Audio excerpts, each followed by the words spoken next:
Today, I would love to introduce you to my good friend, Laura Bennett. Now, Laura is an IT sales executive. And more than that, Laura has one of the biggest hearts that I know, and she is looking to mentor people throughout her career. We're going to talk a little bit about that. But first, I just want to say hello, Laura, and welcome to Coffee Talk. Thank you for having me. I really appreciate being here on your little coffee talk.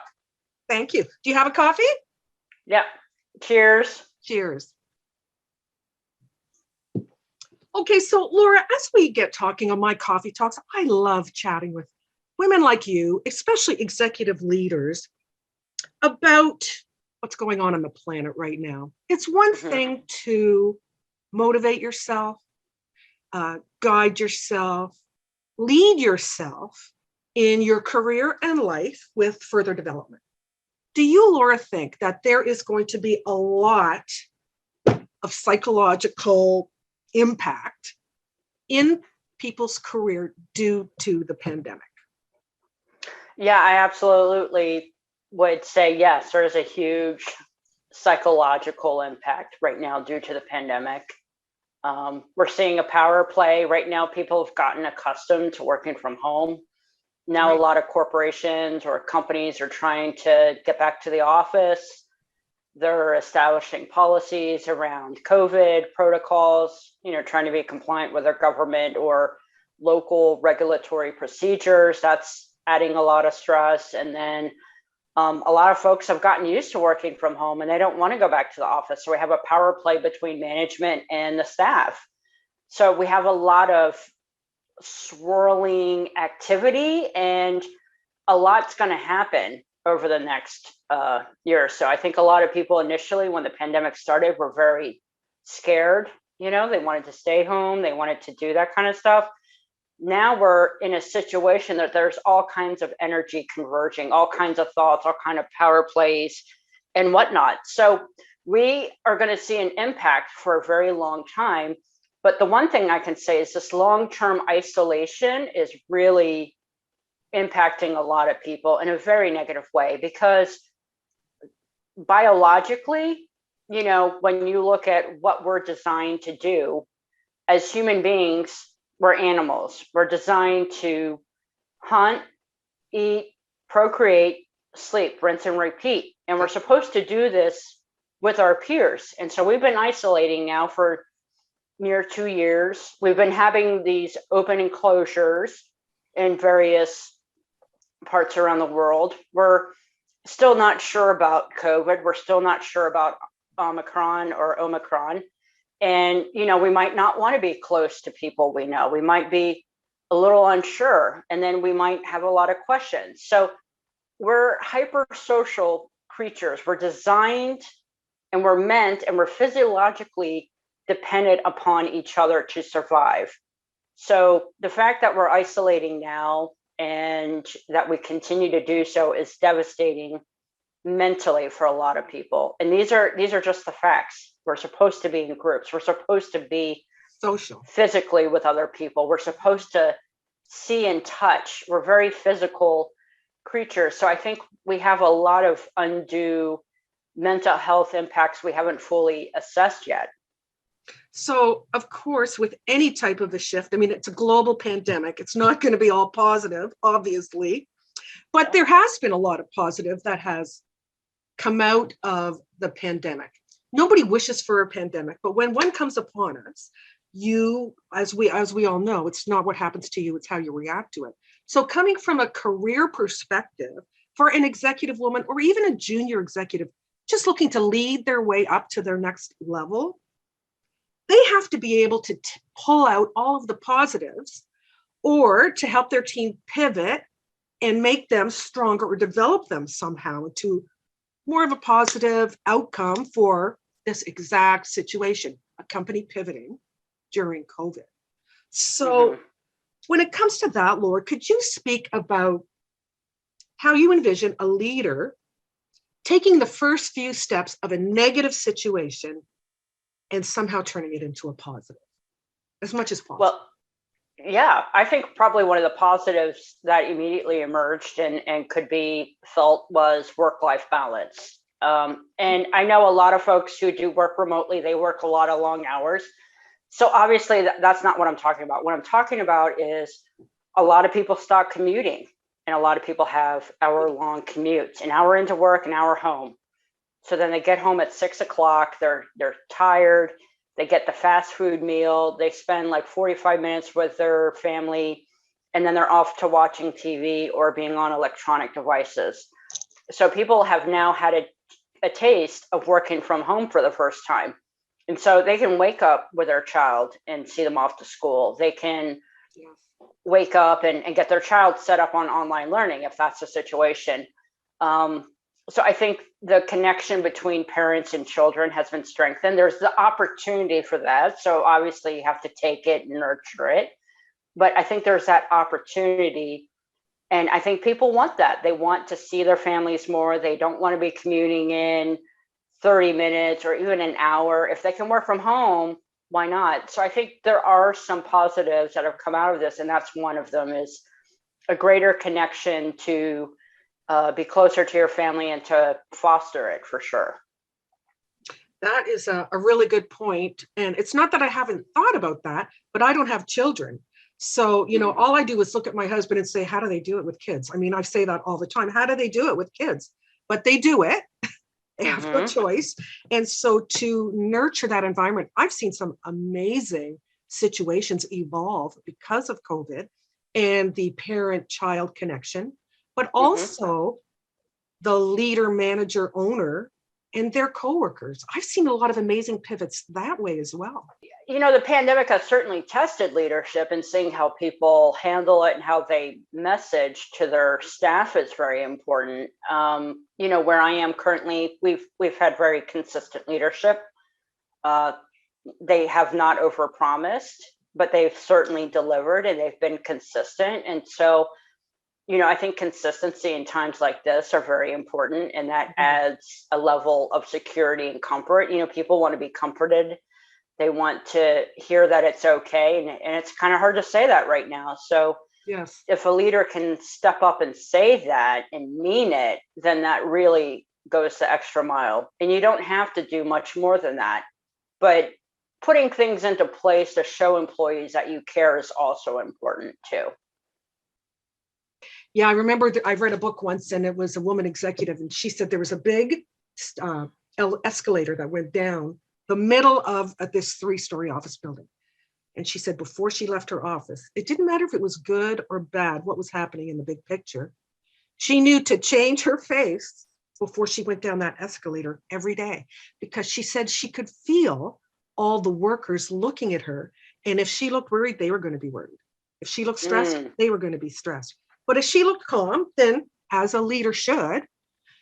But sometimes the leader, she might appear calm, but there's a lot of bullshit going on in the background. There are a lot of things that are catastrophized. You can catastrophize what could happen. So it's not always going to be good. But wouldn't you admit, Laura, that even in the face of catastrophe, that the leader has to be able to pull the people together and unite them, even in disaster? And can you speak to that? Yeah, I definitely think it's important to unite people and bring them together. But then, people will have all kinds of different situations. So in a way, you have to touch on that too. You don't know everybody's story and what they're experiencing. So sometimes a very singular approach doesn't work. And you have to have a multi-pronged approach. Oh, that's good. Yeah.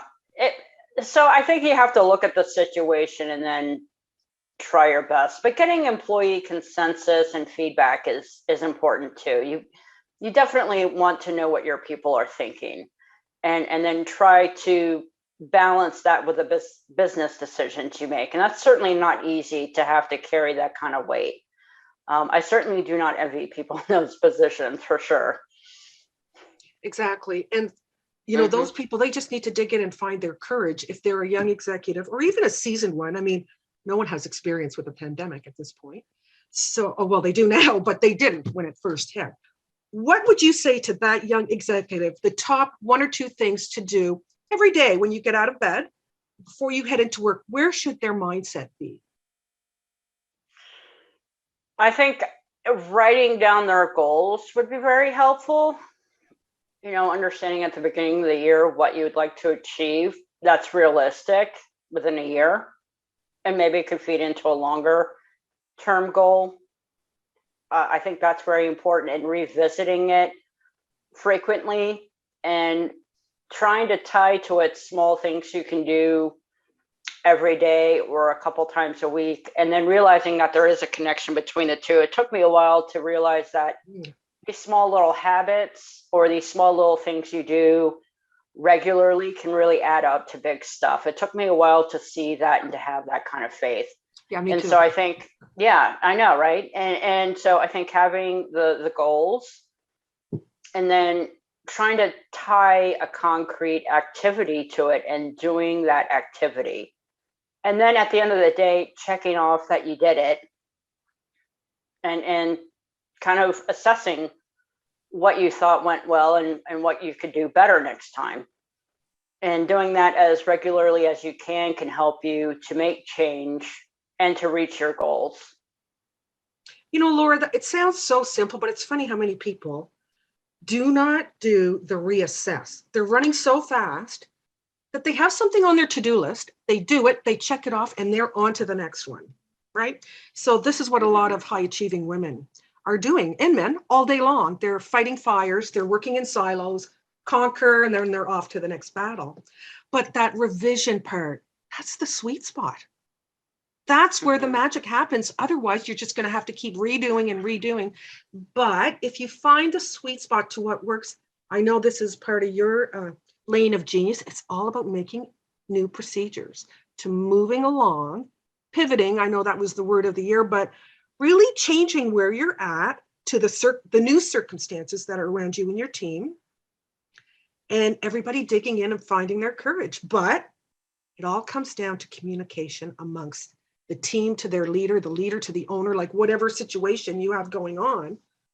It's all about that communication. This is what's going on. What do you think? Yeah, communication is definitely a very important part. And then the commitment, you're just going to have to make the commitment and slog through it. And even my habits aren't perfect. I mean, I write down the little things I'll do on a daily basis, but I don't always do them. And then the assessing it in the evening, I don't always do that either. So it took me a while to start meditating in the morning. And even then, my meditation can go a little awry in the morning. But I am very committed to how I structure my to-do list. I have a separate notebook for it, and it took me a very long time to get there. And the BS you hear about adopting a habit in 21 days, that's phony baloney. You have to really commit, and you have to come back to it. It might take you a solid year or two to implement it, but you have to keep coming back to it. You have to keep implementing it. So, yes. I write down my little daily goals, and I've been very consistent about that. Now I just need to start adding in the assessing part and doing that, and just being honest with myself and just saying, am I doing this? How is it helping me? How is it not? And just being consistent. It's like brushing your teeth, and just committing and just being regular about it. The development never stops for high achievers, right? Always learning. So yeah, I do think that whatever works for you, meditation might not work for everybody, but for those that it does, that's a good way to get your head on straight. If you can't meditate, then there's, mantras and things that you can tell yourself to, like, there is something for everybody. And so you just have to find out what works for you. Yeah, I definitely agree with that. And meditation might not be for everybody. You could go on a walk and try and think contemplative. Yes. Think in a kind of a thoughtful way. You could go on a run and, assess your day during that run.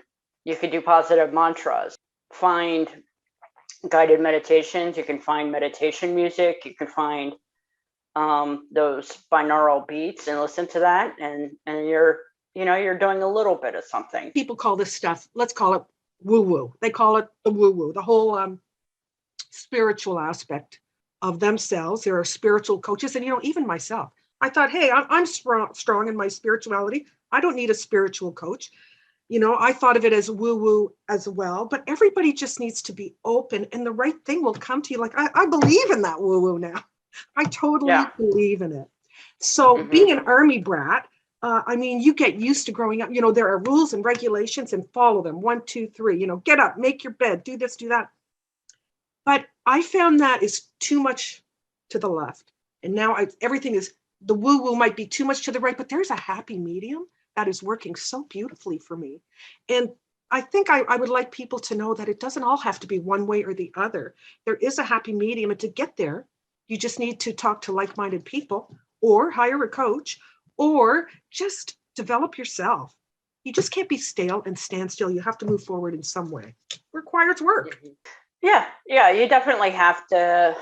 I think the discipline part is very important, and committing every day, trying to do a little something every single day, and you're not going to always be at 100%. And don't feel bad if you're not at 100%. If you can get to 30%, by golly, I'll do it, or go out and make proactive discomfort a habit.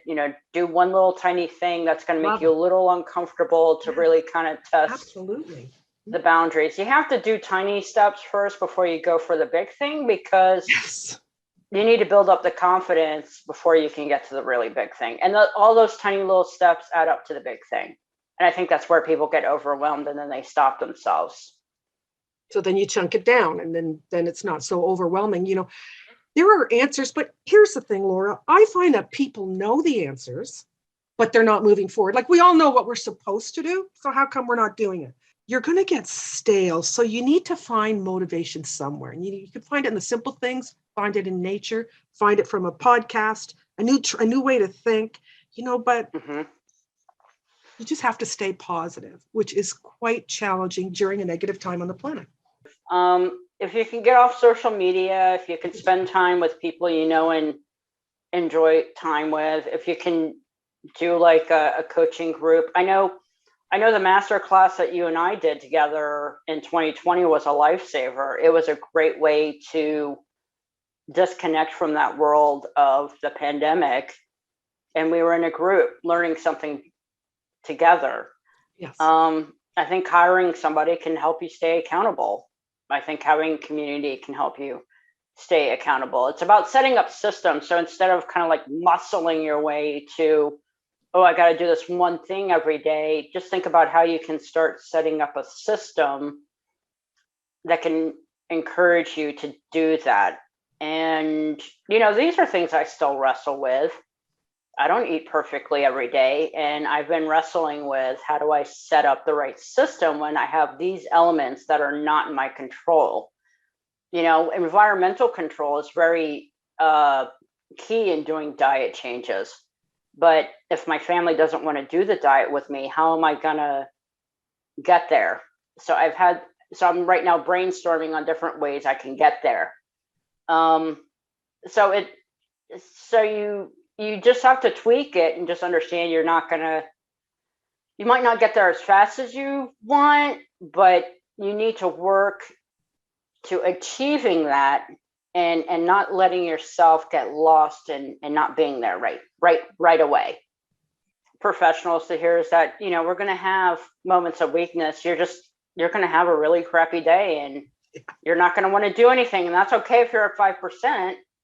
But if you can start seeing what your capacity is on a more regular basis, if you can see what you're like at 100% versus 50% versus 5%, it gets easier to have those 5% days, because you know how to kind of manage yourself 100%. So that you can do 50% tomorrow, and people won't even catch on that you are at 5% one day.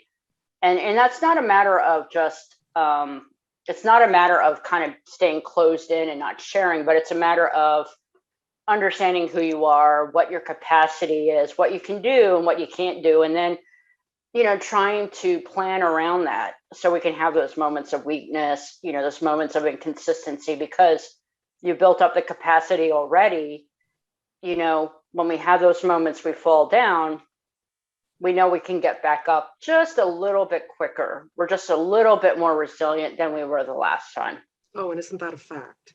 You know, and we're Mhm. only human. And many times I have consoled myself with and thought about others with in this guise of we're all doing the best we can. Yeah, I certainly agree. I mean, well, and then there's even older generational opinions about, Gen X and the Zennials and even boomers. Boomers have kind of become, an epithet. And then, my dad was from the great generation. I think there's a lot we can all learn from one another. Absolutely. And that, we kind of have to stop the blame game. And we have to learn how to work together, because if we can work together, we can achieve a lot more. But, in some ways, the culture that we have and that we've created and we've developed, we're always pitting ourselves against one another. There's always an us and a them. And as long as we continue to do this, we're just going to spin in circles. And so we just have to find ways to kind of bridge the gaps and build those relationships and to extend that hand and to learn from one another. So there's a lot I can learn from, folks older than me. There's a lot I can learn from folks my age and even younger, and from different cultures and Absolutely. Religious backgrounds and ethnicities. It's really, we can all learn something from one another. I'm going to end on that because what a great statement. We can all learn from one another. Yeah, Now, we Laura, can. before we go, you have so much more to give. So if people want to reach out for you, where can they find you? They can find me on LinkedIn for sure, Laura Bennett. They can find me on Instagram at Laura Drahan with a D. And they can find, I do run a keto group on Facebook. It's called High Protein Keto for Beginners -science based. So folks can find me in those 3 areas and would love to connect. Okay, perfect. I want to thank you for having a coffee with me today, Laura. It's been long overdue, and hopefully we'll do this again in the future. This will be fun. And hopefully I can have you for coffee soon. I would love that. I know, Thanks right? so much, Laura. Thank you. Cheers. Cheers.